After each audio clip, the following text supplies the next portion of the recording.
কাশ্মীরে জঙ্গি হানায় নিহতদের শ্রদ্ধা জানাতে স্থগিত করা হল বিধানসভার সাংস্কৃতিক অনুষ্ঠান। মুখ্যমন্ত্রীর নির্দেশে এই সিদ্ধান্ত নেওয়া হয় বুধবার, এমনটাই বিধানসভা সূত্রে খবর।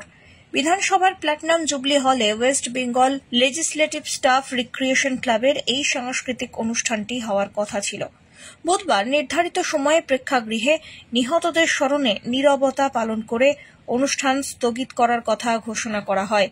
সূত্রের খবর, মঙ্গলবার বিকেলে চাকরিহারাদের পাশ থেকে বিধানসভার সচিবালয়ে বিধানসভার সচিব সৌমেন্দ্রনাথ দাসকে চিঠি পাঠিয়ে বিরোধী দলনেতা শুভেন্দু অধিকারী অনুষ্ঠান স্থগিত করার আবেদন জানান। বুধবার দিনও ফের চিঠি দেন শুভেন্দু পেহেলগাঁওয়ের ঘটনা উল্লেখ করে। অনুষ্ঠান শুরু হওয়ার 1.25 ঘণ্টা আগেই মুখ্যমন্ত্রীর তরফ থেকেও নির্দেশ আসে। এরপরে অনুষ্ঠান বাতিলের সিদ্ধান্ত নেয় বিধানসভার সচিবালয়। তারপরে নিহতদের স্মরণে নীরবতা পালন করার পর অনুষ্ঠান স্থগিত করার কথা আনুষ্ঠানিকভাবে ঘোষণা করা হয়। সত্যি কথা বলতে গেলে আমরা মানসিকভাবে বিধ্বস্ত। কালকের এই ঘটনায় আমরা অত্যন্ত চিন্তা ভাবনা করছিলাম যে প্রোগ্রামটা করা ঠিক হবে কিনা। মুখ্যমন্ত্রী তিনিও আসবার জন্য তিনি উৎসাহিত ছিলেন। তিনি বললেন যে বিমান এই পরিস্থিতিতে আমি যেতে চাই না, যদি আপনারা পরবর্তী ক্ষেত্রে এটা আরো অন্য কোনো দিন যদি স্থির করেন আমি যাব।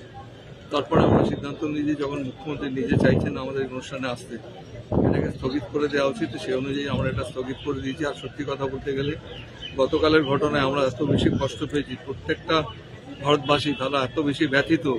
বিশেষ করে পশ্চিমবঙ্গের অনেকেই তো মারা গেছেন। আমাদের যাদবপুর কনস্টিটিউয়েন্সির পার্লামেন্টারিয়ান রয়েছে, ওরা আজকে বিকেল ওদের ডেড বডি আসবে, ওরা নিয়ে ওরা একটা মিছিল টিছিল করবে, মানে মোমবাতি মিছিল। এই ঘটনার পরিপ্রেক্ষিতে আমার মনে হয় আজকের দিনে আমাদের যে অনুষ্ঠানটা না করাই বাঞ্ছনীয়, সেই জন্য আমরা স্থগিত করে দিয়েছি। পরবর্তী ক্ষেত্রে আপনাদের সবাইকে জানাবো। ব্যুরো রিপোর্ট, আজ বাংলা।